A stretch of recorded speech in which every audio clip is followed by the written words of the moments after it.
বর্তমান বিশ্বে তো every day is a challenge because আপনার যখন আমরা সরকার গঠন করেছি তার সাথে সাথেই মধ্যপ্রাচ্যে যুদ্ধ শুরু হয়েছে। মধ্যপ্রাচ্যের যুদ্ধটাকে মোকাবেলা করাটাও বাংলাদেশের সরকারের জন্য, পররাষ্ট্র মন্ত্রণালয়ের জন্য সবচেয়ে প্রথম একটা বড় চ্যালেঞ্জ ছিল। বিকজ সাথে সাথে আমাদের এনার্জি ক্রাইসিস আমাদের ফেস করতে হয়েছে, জ্বালানি ক্রাইসিস ফেস করতে হয়েছে। আমাদের যে বিশাল সংখ্যক জনগোষ্ঠী, আমাদের রেমিটেন্স যোদ্ধারা ওই দেশে গালফ কান্ট্রিগুলোতে থাকে, তাদের কিছু ভাই বোনদেরকেও আমরা হারিয়েছি, মৃত্যুবরণ করেছি যুদ্ধের কারণে। তাদের সুরক্ষা আমাদের নিশ্চিত করতে হয়েছে, আমাদের মিশনগুলোকে 24/7 কাজ করতে হয়েছে।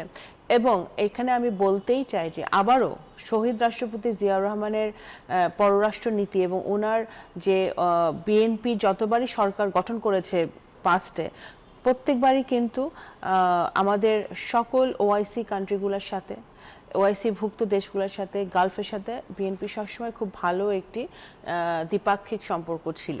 সেই কারণেই কিন্তু, এবং ওআইসিতেও শহীদ রাষ্ট্রপতি জিয়াউর রহমানের যে ঐতিহাসিক ভূমিকা, সেই ভূমিকার কারণে এই প্রত্যেকটি গালফ কান্ট্রি কিন্তু বাংলাদেশকে একটি আন্তরিকতার চোখে দেখে। একটি বাংলাদেশের মানুষকেও তারা একটি মানে একটা ব্রাদারলি সুলভ, একটা ভাই সুলভ একটা চোখ দিয়ে তারা দেখে।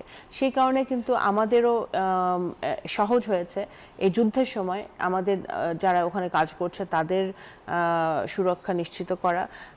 ইরান থেকে যারা ওখানে যুদ্ধের মধ্যে পড়েছিল, বেশ কিছু বাংলাদেশিকে ফিরিয়ে নিয়ে আসা, বিভিন্ন কাজে কিন্তু আমরা সফলতার সাথে করতে পেরেছি। এটা ছিল আমাদের প্রথম চ্যালেঞ্জ। অফকোর্স আমাদের এই south Asian reason, Asian reason এবং ওয়েস্টের সাথে আমাদের সম্পর্ক, বাংলাদেশের সম্পর্ক অত্যন্ত গুরুত্বপূর্ণ। বাংলাদেশের ভৌগোলিক কারণে বাংলাদেশের গুরুত্ব অনেক বেশি বিভিন্ন কারণে। সেই জায়গাটা থেকে আমরা পররাষ্ট্র মন্ত্রণালয় অত্যন্ত দক্ষতার সাথে সব দেশের সাথে সম্পর্ক রেখে আমাদের অর্থনৈতিক কূটনীতিকে সর্বোচ্চ গুরুত্ব দিয়ে আমরা পররাষ্ট্র নীতিটা চালাচ্ছি।